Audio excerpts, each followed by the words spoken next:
Kasus tewasnya Brigadir Esko pasca reli anggota Intel Polsek Sekotong, Polres Lombok Barat yang jenazahnya ditemukan di kebun belakang rumahnya dengan wajah rusak 24 Agustus lalu masih menjadi pertanyaan besar. Satu tersangka telah ditetapkan di kasus ini, yang tidak lain adalah istri korban sendiri, yakni Brigadir RZ. Jurnalis Transmedia lalu Rahmat Junaidi menelusuri kasus yang menggemparkan bumi Lombok ini.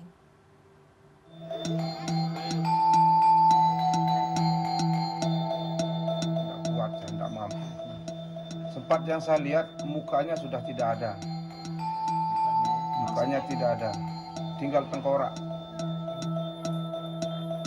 24 Agustus lalu, warga di Dusun Nyiur Lembang, Desa Jembatan Gantung, Kecamatan Lembar, Kabupaten Lombok Barat digemparkan dengan penemuan sesosok jenazah dengan kondisi mengenaskan. Jenazah tersebut diketahui adalah Brigadir Esko Pascarelli. Lehernya dalam kondisi terikat tali di pohon yang ironinya hanya berjarak ratusan meter di belakang rumahnya. Saya pun penasaran menelusuri kembali kasus pembunuhan anggota polisi oleh tersangka yang juga istrinya sendiri, yang ironinya juga merupakan anggota polisi. Perjalanan saya mulai dari Kota Mataram. Waktu yang ditempuh menuju lokasi kejadian di Dusun Nyiur Lembang, Desa Jembatan Gantung, Kecamatan Lembar, Kabupaten Lombok Barat, sekitar 25 menit perjalanan. Di salah satu gang selebar 1,5 meter kami berhenti. Dari ujung gang menuju lokasi penemuan jenazah Brigadir Esko berjarak sekitar 150 meter.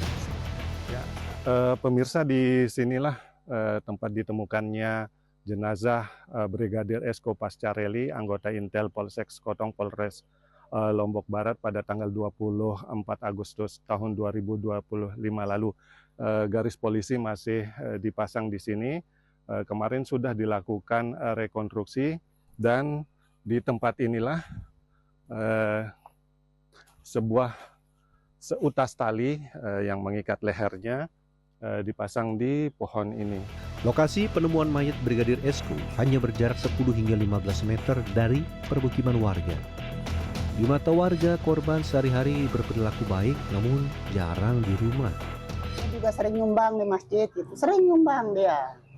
Berapa jadi minta disumbang, kan jarang di rumah dia, pergi kerja, tuh piket, paling pulang di rumahnya, itu aja. Kita aja kaget pas ada cerita orang itu, cerita ada ketemukan orang ke sana, saya bilang istrinya, itu aja.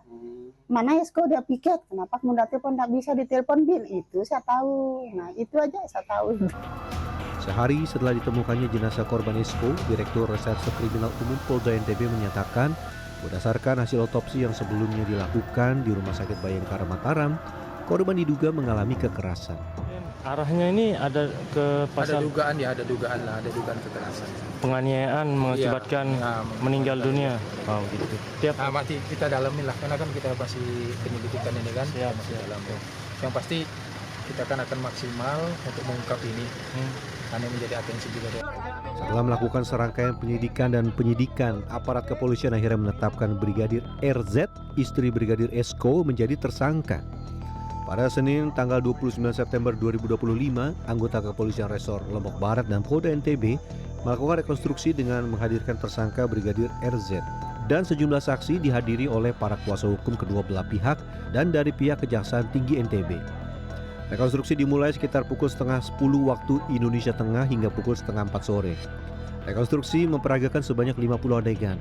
Dari tersangka bertemu para saksi di depan pintu gerbang rumah, hingga jenazah Esko Pascarelli dibopong dan dibuang menuju kebun lewat pintu belakang rumah, hingga saat korban diikat di pohon. Rekonstruksi itu sendiri diwarnai aksi protes dan histerisnya ratusan keluarga Brigadir Esko Pascarelli yang hadir untuk menyaksikan tahap demi tahap peristiwa memilukan tersebut. Keluarga memprotes tersangka Brigadir RZ, istri Brigadir Esko Pascarelli yang tidak hadir dalam rekonstruksi pembuangan jenazah korban ke kebun dengan alasan tidak terlibat pada bagian tersebut.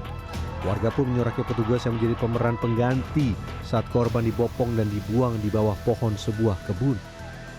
Ya pemirsa, ini adalah rumah yang ditempati oleh Brigadir Esko Pascarelli bersama istrinya yang saat ini dijadikan tersangka oleh aparat kepolisian, yaitu Brigadir RZ.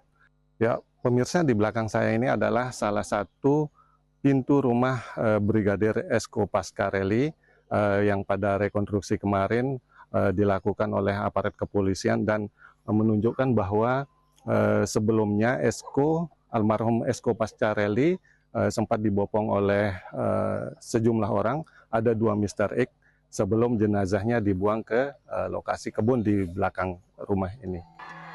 Yang menjadi pertanyaan pihak keluarga dan warga dari hasil rekonstruksi, siapa tersangka pelaku pembunuh Brigadir Esko?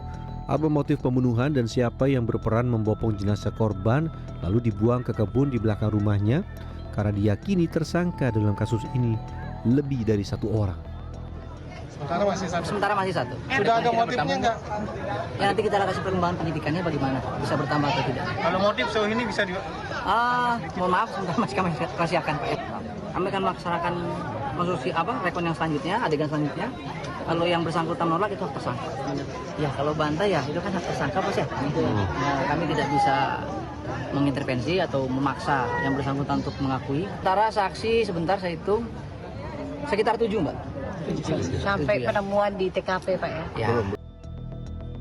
Sementara itu pihak keluarga Brigadir Esko Pascarelli saat bertemu dengan kuasa hukumnya meminta agar aparat penegak hukum bisa segera mengungkap siapa saja aktor dalam aksi pembunuhan keji tersebut dan meminta mereka dihukum seadil-adilnya. Yang sempat saya lihat waktu itu di ruang otopsi karena saya diizinkan untuk masuk, ada ipar di situ masuk. Nah, ketika saya dibukakan pintu, bismillah saya buka, ternyata tidak kuat, saya tidak mampu. Sempat yang saya lihat mukanya sudah tidak ada. Mukanya tidak ada, tinggal tengkorak. Saya orang tua, kayaknya sama keluarga besar kami. Jadi kasus dan masalah ini segera terungkap. Nah, terus pelaku ditindak seadil-adilnya sesuai dengan keadaan anak saya saat ini. 1 tersangka sudah berhasil ditahan aparat kepolisian, saksi-saksi sudah banyak diperiksa dan rekonstruksi, sudah mulai bisa membuka tabir gelap tewasnya Brigadir Esko Pascarelli. Semoga aparat kepolisian bisa mengungkap dengan terang benderang kasus tersebut. Lalu Rahmat Juniadi, Lombok Barat, NTB.